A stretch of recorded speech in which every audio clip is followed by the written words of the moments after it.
Hi friends, welcome back to my channel. അപ്പോൾ ഇന്നത്തെ video 5ാം ക്ലാസ്സിലെ അടിസ്ഥാന ശാസ്ത്രത്തിലെ 6ാമത്തെ പാഠമായ ഊർജ്ജ സ്രോതസ്സുകൾ എന്ന പാഠത്തിൻ്റെ പാർട്ട് 2 വീഡിയോ ആണ്. താഴെ കൊടുത്തിരിക്കുന്ന ചിത്രങ്ങൾ നിരീക്ഷിക്കൂ. താഴെ എന്താണ് 3 ചിത്രങ്ങൾ കൊടുത്തിട്ടുണ്ട്. കാലക്രമത്തിൽ തീവണ്ടിയുടെ ഇന്ധന ഉപയോഗത്തിൽ വന്ന മാറ്റം നോക്കും. ആദ്യകാലങ്ങളിൽ എന്താണ് കൽക്കരി തീവണ്ടിയാണ് ഉപയോഗിച്ചിരുന്നത്. പിന്നെ അതെന്തായി ഡീസൽ തീവണ്ടിയായി. പിന്നെ അത് വൈദ്യുത തീവണ്ടിയായി. വൈദ്യുതി ഉപയോഗിച്ച് പ്രവർത്തിക്കുന്ന തീവണ്ടികളാണ് ഇപ്പോൾ കൂടുതലുള്ളത്. ഇന്ധനങ്ങൾക്ക് പകരം ഉപയോഗിക്കാവുന്ന ഒരു ഊർജ്ജ രൂപമാണ് വൈദ്യുതി. വൈദ്യുതി ഇല്ലാത്ത ജീവിതം നമുക്കിന്ന് സങ്കല്പിക്കാൻ പോലും ആവില്ലല്ലോ. എങ്ങനെയായിരിക്കും വൈദ്യുതി ഉണ്ടാക്കുന്നത്? വൈദ്യുതി ഉൽപ്പാദിപ്പിക്കുന്നതിന് വിവിധ രീതികളുണ്ട്.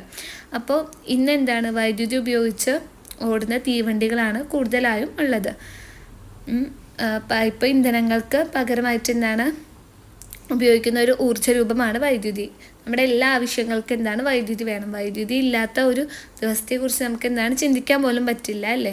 അപ്പോൾ ഇനി നമ്മൾ ഈ പാഠത്തിൽ നോക്കാൻ പോകുന്നത് എങ്ങനെയാണ് വൈദ്യുതി ഉൽപ്പാദിപ്പിക്കുന്നത് എന്നാണ്. അപ്പോൾ ഒന്നാമത്തെ രീതിയാണ് ജലവൈദ്യുതി. അപ്പം ജലവൈദ്യുതി എന്ന് പറഞ്ഞാൽ ജലത്തിൽ നിന്ന് വൈദ്യുതി ഉണ്ടാക്കുന്നത്. ചിത്രത്തിൽ കാണുന്നത് പോലെ ഒരു ജലചക്രത്തിൻ്റെ മാതൃക നിർമ്മിച്ച് പരീക്ഷണം ചെയ്തു നോക്കും. അപ്പോൾ ഇവിടെ എന്താ ഒരു ചിത്രം കൊടുത്തിട്ടുണ്ട്. ഒരു ജലചക്രത്തിൻ്റെ ചിത്രം അഥവാ ടർബൈൻ്റെ ചിത്രമാണ് കൊടുത്തിട്ടുള്ളത്.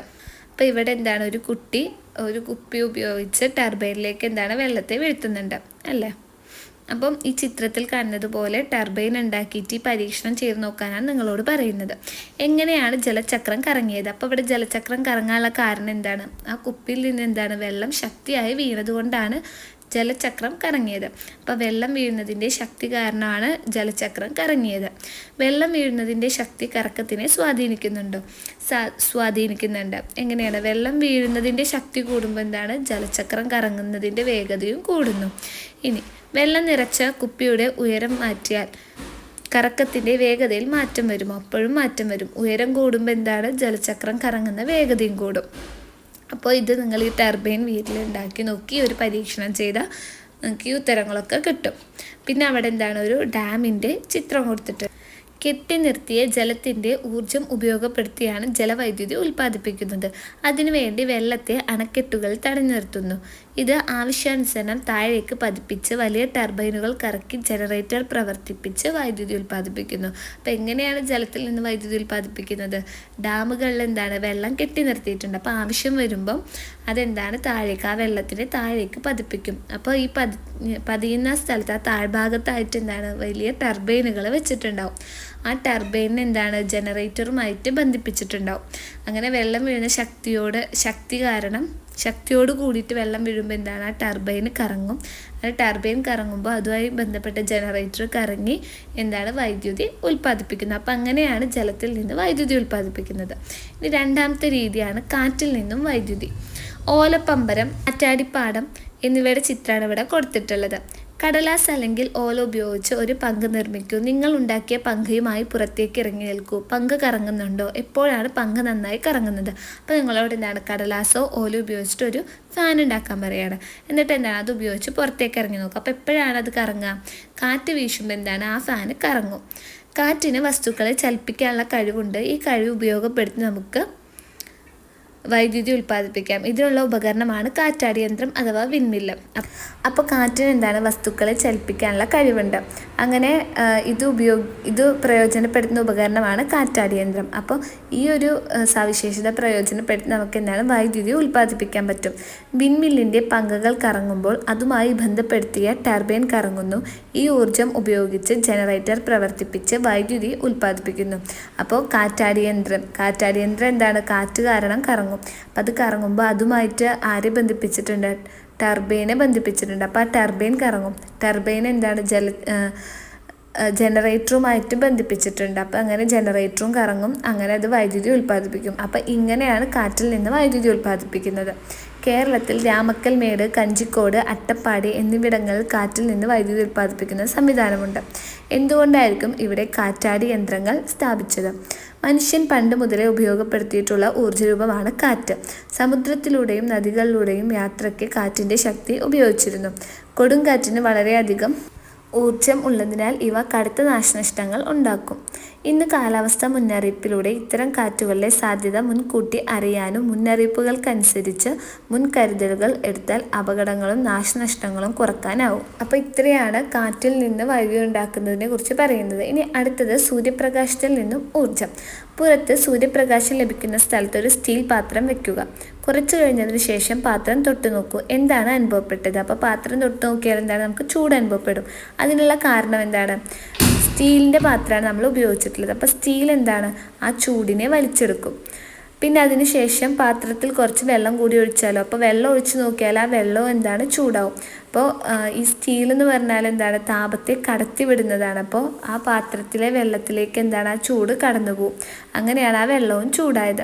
ഏതെല്ലാം രീതിയിലാണ് സൂര്യപ്രകാശത്തിലെ ഊർജം ഉപയോഗപ്പെടുത്തുന്നത്? ഒരെണ്ണം അവിടെ കൊടുത്തിട്ടുണ്ടെന്ന് വസ്തുക്കൾ ഉണക്കുന്നതിന്. ഈ അരി, അതേപോലെ വസ്ത്രങ്ങൾ, മുളക്, അങ്ങനെ അതൊക്കെ ഉണക്കാൻ എന്താണ്? നമ്മൾ സൂര്യപ്രകാശം ഉപയോഗിക്കുന്നുണ്ട്. പിന്നെ വേറെ എന്തിനൊക്കെ ഉപയോഗിക്കുന്നുണ്ട്? സോളാർ ഉപകരണങ്ങൾ പ്രവർത്തിപ്പിക്കാൻ, അതായത് സോളാർ ഉപകരണങ്ങളായ സോളാർ വാട്ടർ ഹീറ്റർ, അതൊക്കെ പ്രവർത്തിപ്പിക്കാൻ, സ്ട്രീറ്റ് ലൈറ്റ്, അതൊക്കെ പ്രവർത്തിപ്പിക്കാൻ എന്താണ്? സൂര്യപ്രകാശം ഉപയോഗിക്കുന്നുണ്ട്. പിന്നെ സോളാർ കുക്കർ ഉപയോഗിച്ച് പാചകം ചെയ്യാൻ.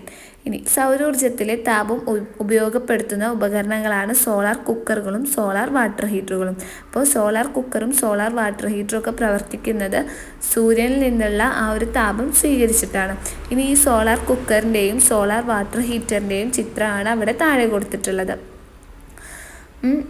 സോളാർ കുക്കറും സോളാർ വാട്ടർ ഹീറ്ററും. ഇനി താഴെ കാണുന്ന ചിത്രങ്ങളിലെ ഉപകരണങ്ങൾ തിരിച്ചറിയുക. താഴെ എന്താണ്? 3 ചിത്രം കൊടുത്തിട്ടുണ്ട്. അപ്പോൾ അതിൻ്റെ പേര് എഴുതാനാണ് പറഞ്ഞിട്ടുള്ളത്. അപ്പോൾ ചിത്രം 6.20 എന്താണ്? സോളാർ കാൽക്കുലേറ്ററാണ്. പിന്നെ അടുത്തത് സോളാർ സ്ട്രീറ്റ് ലൈറ്റ്. പിന്നെ അടുത്തത് solar lamp. Solar street light ഒന്ന് ശ്രദ്ധിക്കുക. അതിൻ്റെ മുകളിൽ കണ്ടൊരു ചതുരത്തിൽ കാണാം, അതാണ് സോളാർ പാനൽ. ഇവയ്ക്ക് പ്രവർത്തിക്കാൻ ആവശ്യമായ ഊർജ്ജം ലഭിക്കുന്നത് എവിടെ നിന്നാണ്? സൂര്യനിൽ നിന്നാണ് അല്ലേ? ഇവയിലുള്ള സൗരോർജ്ജ പാനലുകൾ സൂര്യപ്രകാശത്തെ വൈദ്യുതിയാക്കി മാറ്റുന്നു. അപ്പോൾ നേരത്തെ സോളാർ സ്ട്രീറ്റ് ലൈറ്റിൻ്റെ മുകളിൽ എന്താണ്?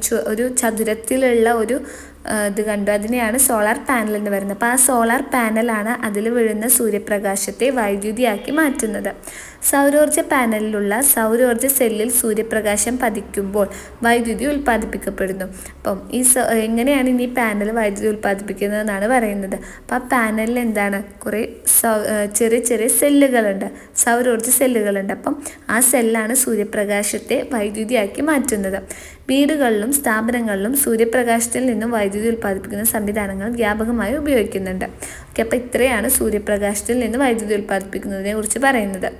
അപ്പം നമ്മളെന്താണ്? ജലത്തിൽ നിന്ന് നോക്കി, കാറ്റിൽ നിന്ന് നോക്കി, സൂര്യപ്രകാശത്തിൽ നിന്ന് നോക്കി. ഇനി അടുത്തത് വൈദ്യുത വാഹനങ്ങൾ. പച്ച നിറത്തിലുള്ള നമ്പർ പ്ലേറ്റോട് കൂടിയ വാഹനങ്ങൾ നിങ്ങൾ ശ്രദ്ധിച്ചിട്ടുണ്ടോ? അവയുടെ പ്രത്യേകതകൾ എന്തെല്ലാമാണ്? അവയ്ക്കെന്താണ്? മലിനീകരണം കുറവായിരിക്കും. അതേപോലെ തന്നെ അവയ്ക്കെന്താണ്? ചെലവും കുറവായിരിക്കും. സൂര്യപ്രകാശം, കാറ്റ്, തിരമാല തുടങ്ങിയവ ഉപയോഗിക്കുന്നതിനനുസരിച്ച് തീർന്നു പോകുന്നവയല്ല. ഇവ പുതുക്കാൻ കഴിയുന്ന ഊർജ്ജ സ്രോതസ്സുകൾ എന്ന് അറിയപ്പെടുന്നു. ഈ ഊർജ്ജ സ്രോതസ്സുകൾ വായുമലിനീകരണം ഉണ്ടാക്കുന്നില്ല. അപ്പോൾ എന്താണ്? സൂര്യപ്രകാശം, കാറ്റ്, തിരമാല, ഇതിനൊക്കെ എന്താണ്? നമുക്ക് വൈദ്യുതി ഉണ്ടാക്കാൻ പറ്റുമെന്ന് പറഞ്ഞു. അപ്പോൾ ഇതൊക്കെ എന്താണ്? നമ്മൾ ഉപയോഗിക്കും തോറും തീർന്നു പോവാത്ത ഊർജ്ജ സ്രോതസ്സുകളാണ്. അപ്പോൾ അതിനെ നമുക്ക് പുതുക്കാൻ കഴിയുന്ന ഊർജ്ജ സ്രോതസ്സുകൾ എന്നാണ് പറയുക. ഇവ എന്താണ്? മലിനീകരണം ഒന്നും ഉണ്ടാക്കുന്നില്ല.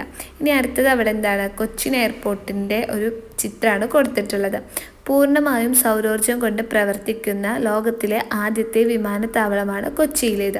അപ്പം നമ്മുടെ കൊച്ചിയിലെ വിമാനത്താവളം എന്താണ്? പൂർണ്ണമായിട്ടും സൗരോർജ്ജം ഉപയോഗിച്ച് പ്രവർത്തിക്കുന്നതാണ്. ലോകത്തിലെ തന്നെ ആദ്യത്തെ വിമാനത്താവളമാണ് അത്. അങ്ങനെ പ്രവർത്തിക്കുന്ന ലോകത്തിലെ ആദ്യത്തെ വിമാനത്താവളമാണ് കൊച്ചി വിമാനത്താവളം.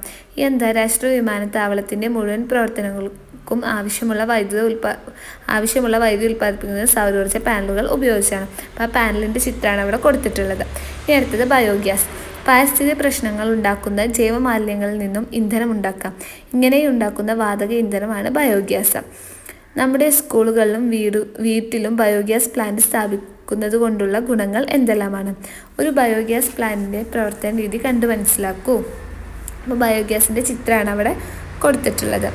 അപ്പോൾ നമ്മൾ ഊർജ്ജം ഉൽപ്പാദിപ്പിക്കുന്നതിനുള്ള പല മാർഗ്ഗങ്ങളും പരിചയപ്പെട്ടു. ജലത്തിൽ നിന്നുണ്ടാക്കാം, കാറ്റിൽ നിന്നുണ്ടാക്കാം, അതുപോലെ തന്നെ സൂര്യപ്രകാശത്തിൽ നിന്നുണ്ടാക്കാം. ഇത് കൂടാതെ വേറെ മാർഗ്ഗങ്ങളുണ്ട്. ഒന്നാമത്തേതാണ് ഡീസൽ, കൽക്കരി താപനിലയങ്ങൾ. പിന്നെ തിരമാലയിൽ നിന്ന് ഊർജ്ജം ഉണ്ടാക്കാം, ഭൂതാപോർജ്ജം, അണുശക്തി. അപ്പം ഈ മാർഗത്തിലൂടെ നമുക്ക് എന്താണ് ഊർജ്ജം ഉൽപ്പാദിപ്പിക്കാൻ പറ്റും. അടുത്തത് ചൂടാർപ്പെട്ടി. ഇന്ധന ഉപഭോഗം കുറയ്ക്കാനുള്ള ഒരു മാർഗ്ഗം ഊർജ്ജനഷ്ടം തടയലാണ്. അപ്പോൾ നമ്മൾ ഇന്ധനം ഉപയോഗിക്കുന്നത് കുറയ്ക്കാനുള്ള ഒരു മാർഗ്ഗം എന്താണ്? ഊർജ്ജനഷ്ടം കുറച്ചാൽ മതി. ഭക്ഷണത്തിൻ്റെ ചൂട് നഷ്ടപ്പെടാതെ സൂക്ഷിക്കാനും പാതി വെന്ത ഭക്ഷണം പൂർണ്ണമായി വെന്ത് കിട്ടാനും ഉപയോഗിക്കുന്ന വളരെ ലളിതമായൊരു ഉപകരണമാണ് ചൂടാർപ്പെട്ടി. ചൂട് പുറത്തു പോകാതെ തടഞ്ഞു നിർത്തിയാണ് ഇവിടെ ഊർജ്ജം ലാഭിക്കുന്നത്. ഇതുപോലെ ഊർജ്ജനഷ്ടം തടയുന്ന മറ്റെന്തെല്ലാം ഉപകരണങ്ങൾ നിങ്ങളുടെ വീടുകൾ ഉപയോഗിക്കുന്നുണ്ട് കണ്ടെത്തി എഴുതുക. അപ്പോൾ ചൂടാർപ്പെട്ടി എന്ന് പറഞ്ഞാൽ എന്താണത്? ഊർജ്ജനഷ്ടം അവിടെ കുറക്കുന്നുണ്ട്. അങ്ങനെയാണ് പാതി വെന്ത ഭക്ഷണം അതിലിറക്കി വെച്ചിട്ട് എന്താണ് പൂർണ്ണമായിട്ട് നമുക്ക് വെന്ത് കിട്ടും. അങ്ങനെ അതെന്താണ് അവിടെ ഊർജ്ജനഷ്ടം കുറക്കുന്നുണ്ട്. ഇനി ഇത് കൂടാതെ വേറെ ഏതൊക്കെ ഇങ്ങനെ ഊർജ്ജനഷ്ടം തടയുന്ന ഉപകരണങ്ങളാണ് നിങ്ങൾക്കറിയുന്നത്? നമ്മുടെ വീടുകളിൽ ഉപയോഗിക്കുന്നത് കാസറോൾ ഉണ്ട്, അതേപോലെ തന്നെ ഫ്ലാസ്ക്, റൈസ് കുക്കർ. ഇതൊക്കെ എന്താണ് ഇങ്ങനെ ചൂട് പുറത്തു പോകുന്നത് തടഞ്ഞു നിർത്തുന്ന ഉപകരണങ്ങളാണ്. ഇനി അടുത്തത് ഭാവിയുടെ ഇന്ധനങ്ങൾ. ഫോസിൽ ഇന്ധനങ്ങളുടെ വിവിധ ഉപയോഗങ്ങൾ മനസ്സിലാക്കിയല്ലോ. ഇവയുടെ പരിമിതികൾ എന്തെല്ലാമാണ്? അപ്പോൾ എന്തൊക്കെ പരിമിതിയാണ് ഇവയ്ക്കുള്ളത്? ഒന്ന് അവിടെ കൊടുത്തിട്ടുണ്ട്. എന്താണ്? ഉപയോഗിക്കുന്നതിനനുസരിച്ച് എന്താണ് തീർന്നു പോകുന്നു. പിന്നെ വേറൊന്നെന്താണ്? പരിസ്ഥിതി മലിനീകരണം ഉണ്ടാക്കുന്നുണ്ട്. ഈ പരിമിതികൾ ഇല്ലാത്ത ഊർജ്ജ സ്രോതസ്സുകളാണല്ലോ സൂര്യപ്രകാശം, കാറ്റ്, തിരമാല തുടങ്ങിയവ. എന്നാൽ എല്ലായിടത്തും എക്കാലത്തും ഒരേപോലെ സൂര്യപ്രകാശം ലഭിക്കാറുണ്ടോ? കാറ്റിൻ്റെ വേഗത ഒരേപോലെയാണോ? അപ്പോൾ അവയ്ക്കും എന്താണ് പരിമിതികളുണ്ട് അല്ലേ? അപ്പോൾ ഇന്ന് ഈ പരിമിതികൾ മറികടക്കുന്ന പുതിയ ഊർജ്ജ സ്രോതസ്സുകൾ കണ്ടെത്താനുള്ള ശ്രമത്തിലാണ് ശാസ്ത്രലോകം. ഹൈഡ്രജൻ, ജൈവ ഡീസൽ എന്നിവ ഇത്തരത്തിൽ പ്രതീക്ഷ നൽകുന്ന ഇന്ധനങ്ങളാണ്. ഇത്തരം ഇന്ധനങ്ങളെക്കുറിച്ച് കൂടുതൽ വിവരങ്ങൾ ശേഖരിച്ച് റിപ്പോർട്ട് തയ്യാറാക്കൂ. അപ്പം ഇത്രയും കാര്യങ്ങളാണ് ഈ പാഠത്തിൽ പഠിക്കാനുള്ളത്. അപ്പോൾ ഈ പാഠത്തിലെ എല്ലാ ടോപ്പിക്കും നമ്മൾ കവർ ചെയ്തു. ഇനി അടുത്ത് നമ്മൾ നോക്കാൻ പോകുന്നത് ഈ പാഠത്തിൽ വിലയിരുത്താമെന്ന പ്രവർത്തനമാണ്. അപ്പോൾ അതിൽ ഒന്നാമത്തെ ക്വസ്റ്റ്യൻ, താഴെ പറയുന്നവ അനുയോജ്യമായ രീതിയിൽ തരംതിരിക്കുക. എന്ത് അടിസ്ഥാനത്തിലാണ് തരംതിരിച്ചതെന്നും എഴുതുക. അപ്പോൾ താഴെ എന്തൊക്കെ കൊടുത്തിട്ടുണ്ട്? പെട്രോൾ ഉണ്ട്, കൽക്കരി ഉണ്ട്, സൗരോർജ്ജം ഉണ്ട്, കാറ്റിൽ നിന്നുള്ള വൈദ്യുതി, ജലവൈദ്യുതി, ഡീസൽ. അപ്പോൾ ഇതിന് നമുക്ക് പുതുക്കാൻ കഴിയാത്ത ഊർജ്ജ സ്രോതസ്സുകൾ, പുതുക്കാൻ കഴിയുന്ന ഊർജ്ജ സ്രോതസ്സുകൾ എന്നിങ്ങനെ രണ്ടായി തരംതിരിക്കാം. അപ്പോൾ പുതുക്കാൻ കഴിയാത്ത ഊർജ്ജ സ്രോതസ്സുകൾ ഏതൊക്കെയാണ്? പെട്രോള്, കൽക്കരി, ഡീസൽ. കാരണം അവ എന്താ ഉപയോഗിക്കും തോറും തീർന്നു പോകും. തീർന്നു കഴിഞ്ഞാൽ നമുക്ക് പിന്നെ എന്താണത് പുനഃസ്ഥാപിക്കാൻ പറ്റില്ല. ഇനി പുതുക്കാൻ കഴിയുന്ന ഊർജ്ജ സ്രോതസ്സുകൾ ഏതൊക്കെയാണ്? സൗരോർജ്ജം, കാറ്റിൽ നിന്നുള്ള വൈദ്യുതി, ജലവൈദ്യുതി. അപ്പോൾ ഇങ്ങനെയാണ് ഇതിനെ തരംതിരിക്കുക. ഇനി രണ്ടാമത്തെ ക്വസ്റ്റ്യൻ, ക്രൂഡ് ഓയിൽ സംസ്കരിക്കുമ്പോൾ ലഭിക്കുന്ന ഉൽപ്പന്നങ്ങളെ ചേർത്ത് ആശയപടം പൂർത്തിയാക്കുക. അപ്പോൾ ഇവിടെ എന്താണ് ഒരു ആശയപടം കൊടുത്തിട്ടുണ്ട്. അതെന്താണ്? ക്രൂഡ് ഓയിലിനെ സംസ്കരിച്ചാൽ നമുക്ക് എന്തൊക്കെ ഉൽപ്പന്നങ്ങളാണ് അതിൽ നിന്ന് കിട്ടുക, അതിൻ്റെയാണ്. അപ്പോൾ അത് എഴുതാനാണ്. അവിടെ ബിറ്റുമിനും നാഫ്തയും പാരഫിനും കൊടുത്തിട്ടുണ്ട്. പിന്നെ വേറെ എന്തൊക്കെ കിട്ടും? പെട്രോൾ കിട്ടും, ഡീസൽ കിട്ടും, ജെറ്റ് ഫ്യൂവൽ കിട്ടും, മണ്ണെണ്ണ കിട്ടും, പിന്നെ LPG കിട്ടും. ഇനി മൂന്നാമത്തെ ക്വസ്റ്റ്യൻ, ഇപ്പോഴും ആളുകൾ വിറകടുപ്പ് ഉപയോഗിക്കുന്നുണ്ടല്ലോ. വിറകടുപ്പിൻ്റെ കാര്യക്ഷമത കൂട്ടുന്നതിന് എന്തെല്ലാം ചെയ്യാം? നിങ്ങളുടെ നിർദ്ദേശങ്ങൾ എഴുതുക. അപ്പോൾ എന്തൊക്കെ ചെയ്യാൻ പറ്റും? ഒന്ന്, വായു സഞ്ചാരം സുഗമമാക്കണം. പിന്നെ വിറക് ചെറിയ കഷ്ണങ്ങളായി മുറിച്ചുപയോഗിക്കുക. പിന്നെ ഉണങ്ങിയ വിറക് ഉപയോഗിക്കുക. പിന്നെ പുകക്കുഴൽ ഇടയ്ക്കിടയ്ക്ക് വൃത്തിയാക്കുക. പിന്നെ അടുപ്പിലുള്ള വെണ്ണൂറ് കോരുക. അങ്ങനെ ഇതൊക്കെ ചെയ്താൽ എന്താണ് അടുപ്പിൻ്റെ പ്രവർത്തനം കാര്യക്ഷമത വർദ്ധിക്കും. വിറകടുപ്പിൻ്റെ കാര്യക്ഷമത വർദ്ധിക്കും. ഓക്കെ, അപ്പോൾ ഇത്രയാണ് വിലയിരുത്താം എന്നുള്ള പ്രവർത്തനത്തിലുള്ള ക്വസ്റ്റ്യൻസ്. 3 ക്വസ്റ്റ്യൻസാണ്. 3ൻ്റെ ആൻസർ നോക്കി. അപ്പോൾ ഈ പാഠം കംപ്ലീറ്റ് നമ്മൾ നോക്കി. എല്ലാ കൂട്ടുകാർക്കും മനസ്സിലായെന്ന് വിശ്വസിക്കുന്നു. മറ്റൊരു വീഡിയോയിലൂടെ കാണാം. Thanks for watching.